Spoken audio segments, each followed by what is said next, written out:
Hi, this is Ed again. Aloha.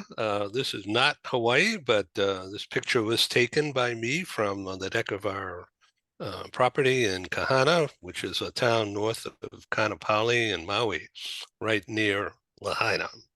So we're doing this background in honor of the people of Maui and Lahaina, but also Margaritaville and Jimmy Buffett. And so here we are. Our very special guest today is Ken Oehler. We've known each other a number of years across different companies and experiences. Welcome, Ken. Thanks, Ed. It's great to be here. Yeah, it's great to have you. So we're going to talk today about you and your new position in a company called Radical, and this is cool.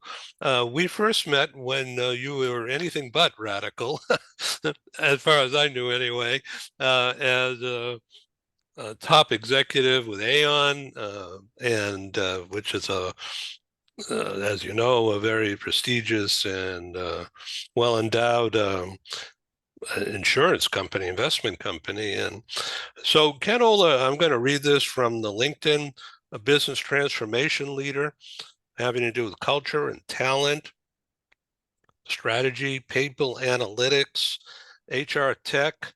And your most recent experience was with Facebook, Meta. And so now you're in Radical. So is this a straight line for you now, leaving Meta and Facebook and into Radical?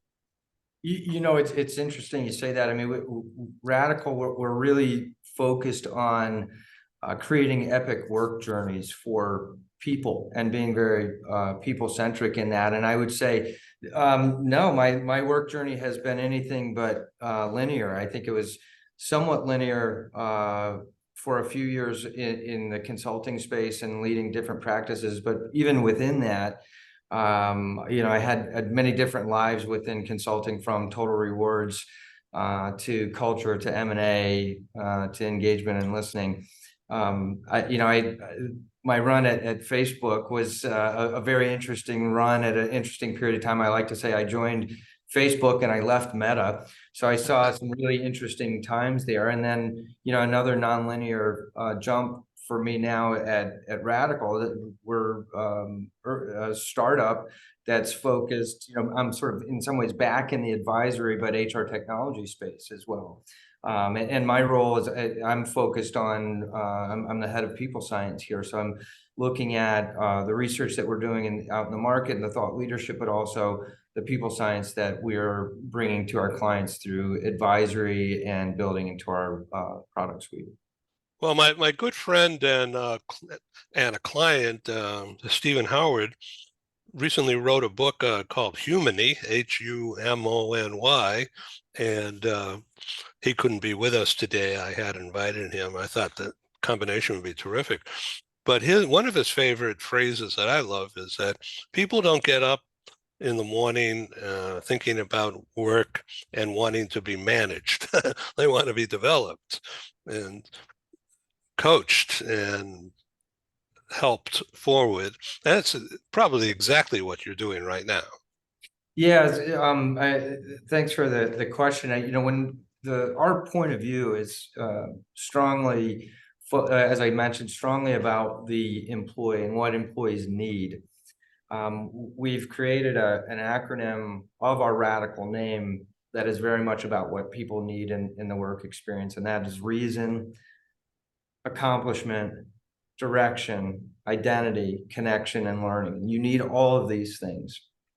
If one of those things is not there, you don't have a complete work experience that is fulfilling for the individual, and for that matter, it's not good for companies either. I'll just give you a quick example.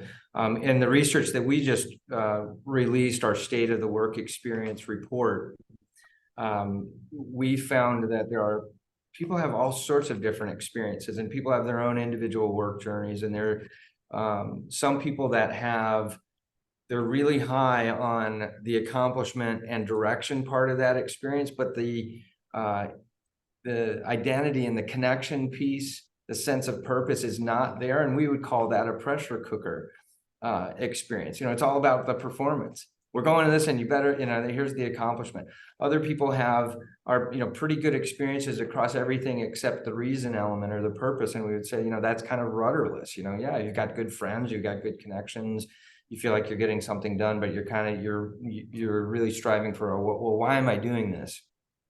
And so thinking about what it is that people need, you need all of these things. And at the end of the day, it really comes down to meaning, clarity, and connection really being the rocket fuel of a great work experience.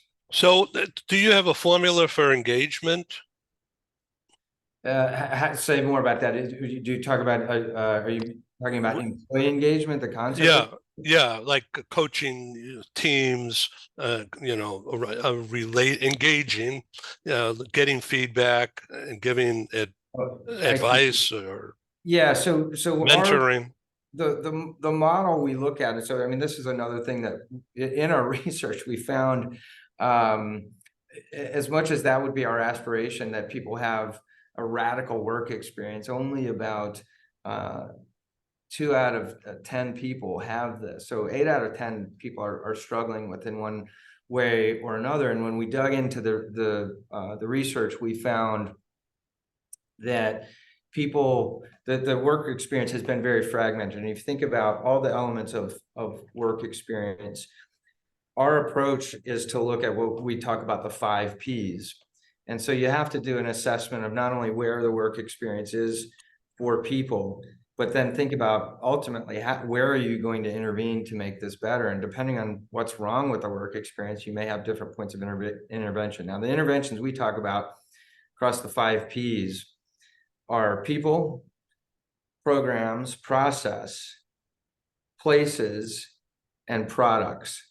So, and again, and part of the issue with why the experience is so fragmented and many times just doesn't work is you've got different owners around that. So, I mean, think about what's going on right now with the debate about return to office. That's largely a real estate, a place.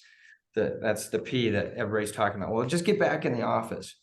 Well, if the other P's are out of whack, then that's not going to work. So you have to look at this holistically. We do look at what are people spending on all across this whole portfolio. What are you spending on real estate? What are you spending on the processes? What are you spending on the 80 plus technology apps, people facing technology apps that are all part of the experience? What are you spending on performance management? And we look at, just like we did in our work experience report, look at the top drivers. Where are you going to get the highest return?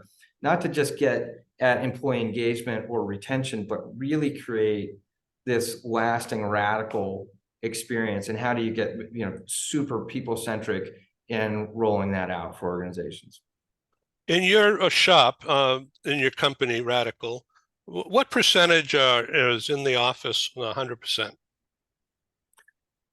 Well, it depends on the industry. I mean, we would also, include warehouse, or if you're a retail organization, as we'd maybe say on site, right? So if you say in office, that tends to be maybe more knowledge workers, white collar jobs. It really ranges. It depends on the company. What we're finding is, this debate seems to be very binary. It's like it's either remote or get back in the office. And the reality is it's really hybrid. So what the data is showing is most organizations are zeroing in on somewhere around 3 days a week.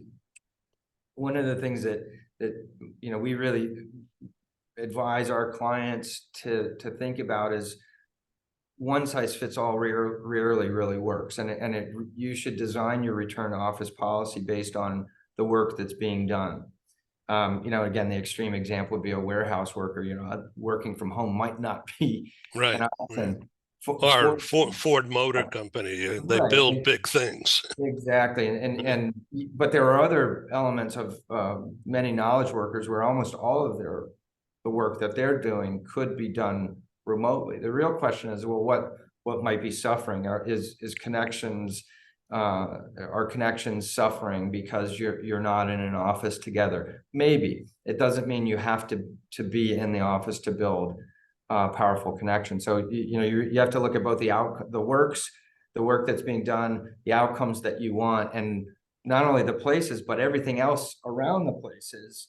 I mean, just like the meeting we're having right now, we're using a process of an interview that you're taking me through. We're using technology. There's some skills at work of how we're bringing this together. So there's already even a combination of people, process, and products being used even in this meeting.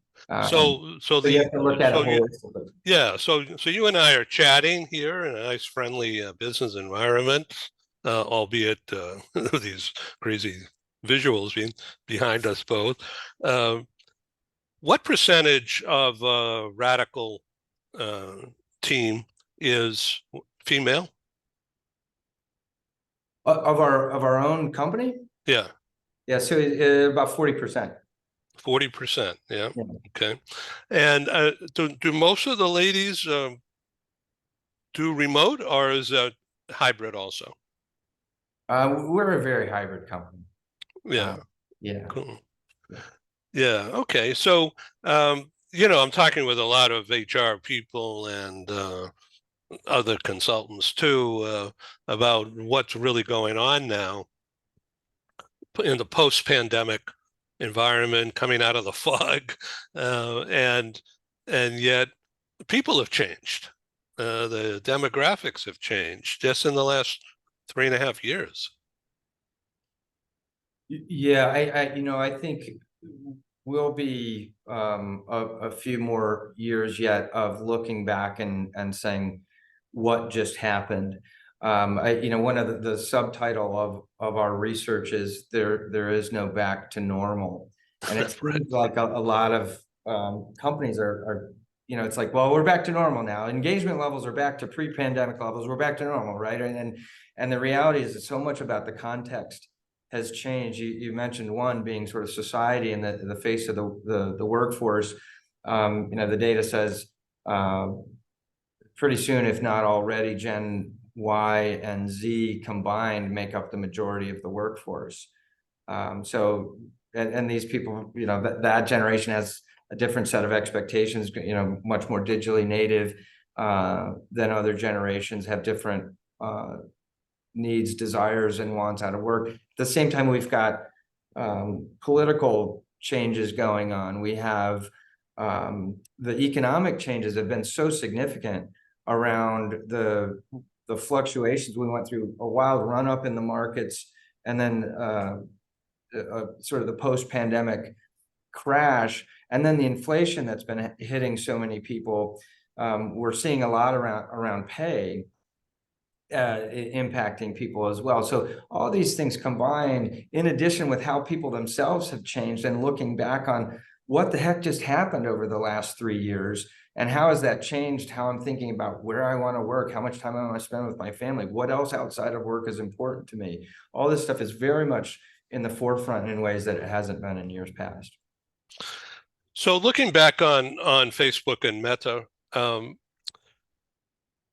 and Google and Nvidia, these high-flying tech companies, Apple, of course, huge, and many of them are an hour plane ride from here in Silicon Valley. I'm in San Diego, and this is Silicon Valley South right here, as well as around LAX.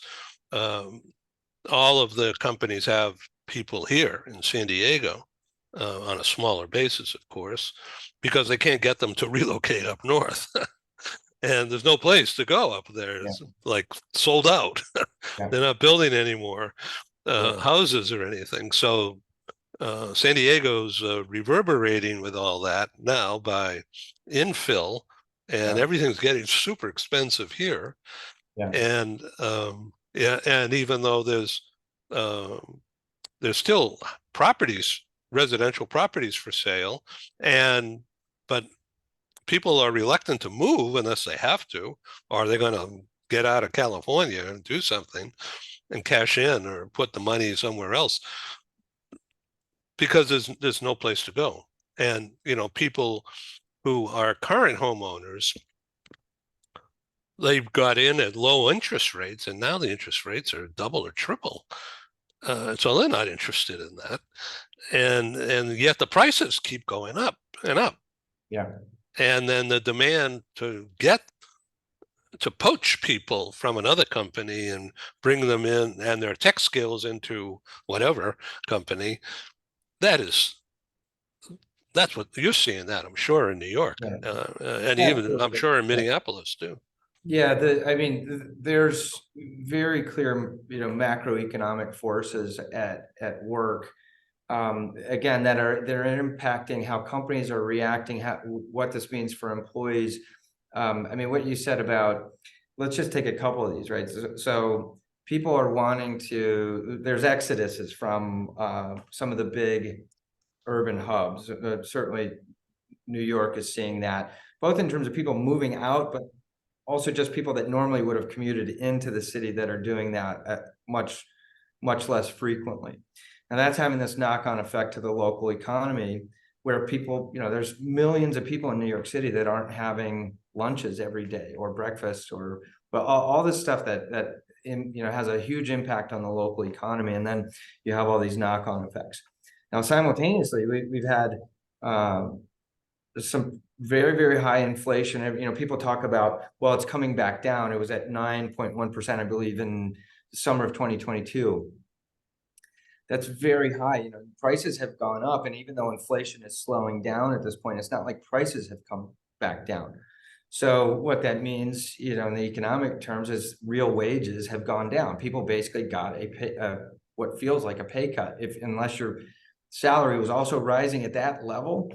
If most people feel like they got a pay cut, and you've seen all the UAW activity of late, and even in our research, I've been doing this research for many years now. I have never seen the level of angst around pay. People usually talk about pay in the comments of survey research. It was very, very loud. It was the number one comment people were talking about, and it wasn't just pay raises. It was, people talk about pay fairness, like what is fair. And again, this goes back to, it's not just a hygiene thing. We've hit people's level of ability to live and survive, but also pay is very much about meaning and worth. Do I value you? What is the value I'm placing on the work and your time in this company? So there's all these things coming together in new ways, which again, coming back to the title of the report, it's kind of silly to think we're going back to normal. The context has changed so significantly. We have to look forward, have to think about, people talk about the future of work. It's on us. We are in it. And we really have to take some radical redesigns of the work experience to make our way through it. So let's talk about our younger selves for a moment. And if we were in, say, I don't know, 10th grade, or maybe or in our senior year of high school, just starting this month, if we can just picture that, we grew up with tech, but what course, what direction, what kind of program um, would you advise me and you advise our younger selves to be sure and pay attention to and get involved in it? So some kind of um, I'm trying to think of the right word here, an internship while playing games with the kids and the clubs and the high school, and should we get a job, an outside job, part-time job in a company that may be my future employer, even though I'm 18 years old today. Yeah. Well, so, the way we talk about the work experience, I think we're quickly saying, you have to start thinking about going from work experience to work journey. And I'll go back to, what we talk about all the time is meaning, clarity, and connection. These are ingredients of having an epic work journey. So the advice would be to take some of these apart and think about this. So in meaning, what is it that you're you get excited about? What is it? What is the work that you've been doing or that you would be interested in that connects with who you are as an individual, that gives you a sense of purpose, a sense of identity? What are the skills that you're good at that is also part of who you are, that gives you a sense of meaning, that's something that would be where you would grow as a person, either through skills or just you feel like you're a better person, that give you a sense of meaning. So that would be one, get intentional about this, get purposeful about it. Clarity is, we talk a lot about this. Sometimes when you ask people, where do you want to be in 2 years, 5 years, 10 years? The answer is, I don't know. I have no idea. And that may be okay. And sometimes your work journey can be a little bit more circuitous than others. Other people, though, at very early ages may say, well, I would like to be a doctor, or I would like to do an online radio talk show, or whatever it may be. But if you don't know, going back to meaning and what gives you meaning, whether it's, for me and likely for you, connecting with others, something that serves my need for intellectual curiosity, data, et cetera, thinking about what is the work you like to be doing that will give you meaning can help give you more clarity on that path. And then the last one, again, I said it before, connection is the rocket fuel of an epic work experience. So think about the connections that you already have, how you will connect with other people through work, whether it's digitally or in person or whatever, but the trusted connections, both within your teams, across companies, are the things that will stick with you over time, that you will constantly be going back to. And I'll tell you a quick story on that. I mean, I'm working with Radical now. Pat and Dan Riley, the founders of Radical, our paths intersected when I was at Aon. We acquired this company called Modern Survey that Pat and Dan founded. Then we've worked together, we've built trust together, we've done great things together over our careers. We went, our work journeys went in different directions for a couple of years, but because we have that trusted connection, it's one of the reasons I'm here now, and why we've stayed together, and why it's a powerful team that we're going to do some great things together. So sometimes when you don't know where your work journey is going back to your connections, either ones that you have or ones that you need, is that's going to be the rocket fuel that sustains you through it and takes you to different and amazing places. It's like a safety thing and comfort, and it just happens to fit events and capabilities. Yeah, so certainly there's a psychological safety piece of it. And we know, I mean, the research is clear. If people don't feel psychologically safe, they're not doing their best work. There's also a skill component to this. And are you surrounded by people that make you better in ways, either soft skills or hard skills? I mean, when I first met Pat and Dan, I was a relative novice when it comes to agile and design thinking, and these guys were doing it in amazing ways, and that helped me build that skill. At the same time, I think I had skills of running a practice at Aon at a large global scale that maybe they did not yet have, and together we've sort of combined those skills, and it's those complementary skill connections that you make. And then if that is in the context of a trusted relationship, again, it's just absolute rocket fuel. Oh, this is a wonderful story. Thank you for your time here today. Okay, so once again, what is the meaning of the word radical? Yeah, letter by letter. Yeah. So radical, again, it's philosophically, I mean, it's a very purposeful name for the company. I mean, one is that we take sort of maybe not the approach that everybody does. We think creatively. We are courageously creative about how we approach these problems. And we also believe in order to deliver an epic work experience, we're going to have to get a little bit more radical in how companies have been approaching it, because with 8 out of 10 people not having a great work experience, something we can't keep doing the same stuff. Yeah. Now, we've also turned radical into an acronym about what a epic work experience is. And so that is reason, accomplishment, direction, identity, connection, and learning. And you need all of those. If one of those is failing, you do not, it is suboptimal. And that means lower engagement, lower productivity, lower retention. And, on top of that, just being something that companies should really want and need, we also think that there's a moral imperative to deliver this for people. People Good. deserve an epic work experience. Good. Well, thank you. Let's go back. I have reason, accomplishment, direction, and what's the I? Identity. You mean identify with the work and things around So you? identity meaning like, do you see me as a person? Both, who I am both in and out of work. So this gets very much, I think, at some of the question you were asking, like, am I a working mother? Do I have kids?